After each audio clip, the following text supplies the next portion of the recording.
வணக்கம் சாவித்ரி சமையலுக்கு உங்களை வரவேற்கிறேன். இப்ப ரெஸ்டாரன்ட் சுவையில வீட்லயே எளிமையான முறையில காலிஃப்ளவர் மஞ்சூரியன் அதாவது கோபி மஞ்சூரியன் எப்படி செய்யலாங்கிறத பார்க்கலாங்க.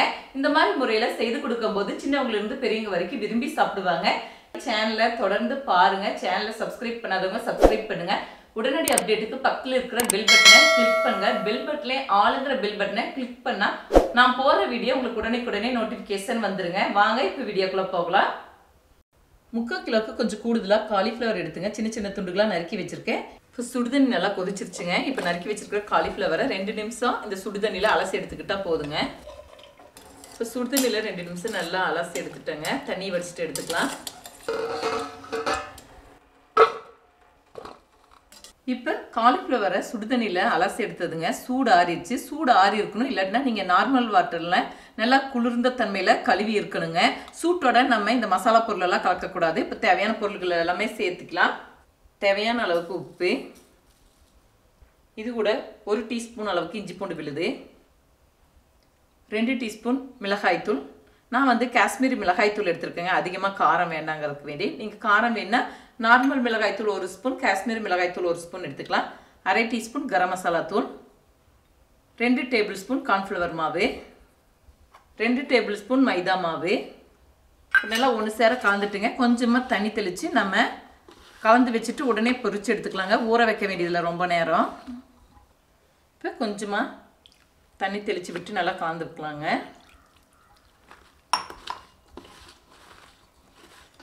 பாருங்கள், இப்போ ஒன்று சேர நல்லா கலந்து வச்சாச்சு. எண்ணெய் சூடாகட்டும். இதை பொரிச்சு எடுத்துக்கலாங்க. இந்த மாதிரி பக்குவத்தில் நல்லா கலந்து வச்சுருக்கணும்.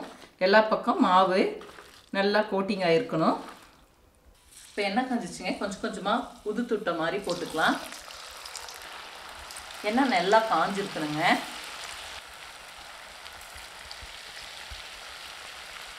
நல்லா வேகட்டும். போட்ட உடனே திருப்பி போடக்கூடாதுங்க. 2-3 நிமிஷம் நல்லா வேக விட்ட வரகு தான் திருப்பி போடணும்.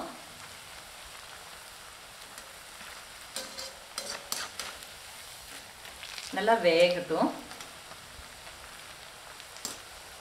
காலிஃப்ளவர் நல்லா வெந்துருச்சுங்க. நம்ம எண்ணெய் வடிச்சிட்டு எடுத்துக்கலாம்.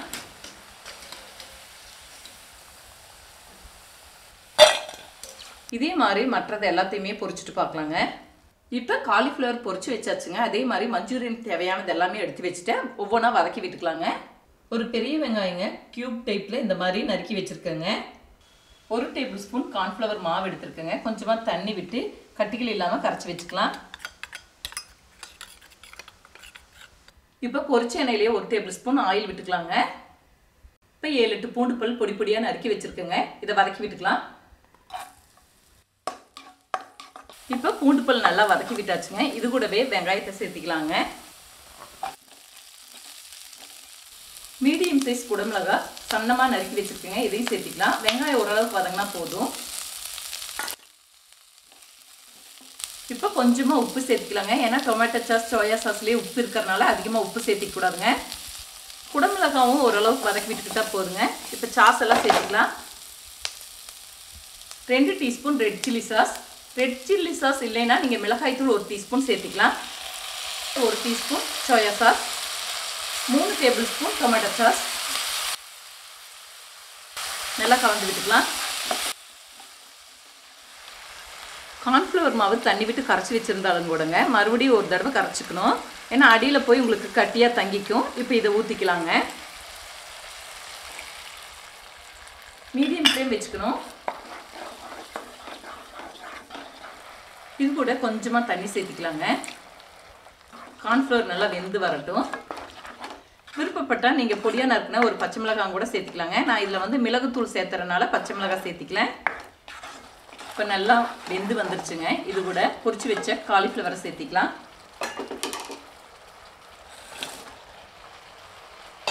நல்லா ஒன்று சேர கலந்து விட்டுக்கலாம். இப்போ soya sauce, tomato sauce, red chilli sauce சேர்த்துருக்குங்க. ரெட் சில்லி சாஸ் இல்லாத பட்சத்தில் நீங்கள் நார்மல் காஷ்மீரி மிளகாய்த்தூள் காரம் அளவாக வேணுங்கிறவங்க நார்மல் காஷ்மீரி மிளகாய்த்தூள் சேர்த்துக்கலாங்க. கொஞ்சம் கூடுதலாக வேணுங்கிற விருப்பப்படுறவங்க நார்மல் மிளகாய்த்தூளும் கூட சேர்த்துக்கலாங்க. நல்லா கலர்ஃபுல்லாகவும் டேஸ்ட்டாகவும் இருக்குங்க. டேஸ்ட் பார்த்துட்டு உப்பு பத்தலைன்னா கடைசியாக வேணால் நீங்கள் கொஞ்சமாக பொடி உப்பு கலந்துக்கலாங்க. ஏன்னா tomato sauce, soya sauce, red chilli சாஸ்லேயே உப்பு இருக்கிறனால அளவாக கொஞ்சமாக தாங்க உப்பு சேர்த்திக்கணும். பத்தலைன்னா கடைசியாக சேர்த்துக்கிட்டால் சரியாக இருக்கும். இது கூடவே அரை டீஸ்பூன் மிளகுத்தூள் சேர்த்திக்கலாம்.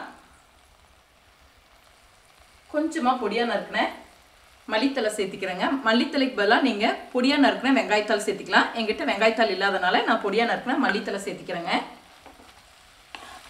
இப்போ ரெஸ்டாரண்ட் சுவையில் வீட்டிலேயே எளிமையான முறையில் காலிஃப்ளவர் மஞ்சூரியன் அதாவது கோபி மஞ்சூரியன் செய்துட்டேங்க. இதே முறையில் செய்து பாருங்க. இது வந்து எல்லா விதமான சாப்பிட்டுக்கு சைடிஷாக வச்சு சாப்பிடவும் அருமையாக இருக்குங்க. சப்பாத்தியில் ரோல் பண்ணி சாப்பிடவும் நல்லா இருக்கும். நம்ம ஈவினிங் ஸ்நாக்ஸ்க்கு கூட செய்து சாப்பிடலாங்க. இந்த வீடியோ பிடிச்சிருந்தா லைக் பண்ணுங்க, ஷேர் பண்ணுங்க, சப்ஸ்கிரைப் பண்ணுங்க, கமெண்ட்ஸ் பண்ணுங்க. அடுத்த வீடியோல சந்திக்கலாம்.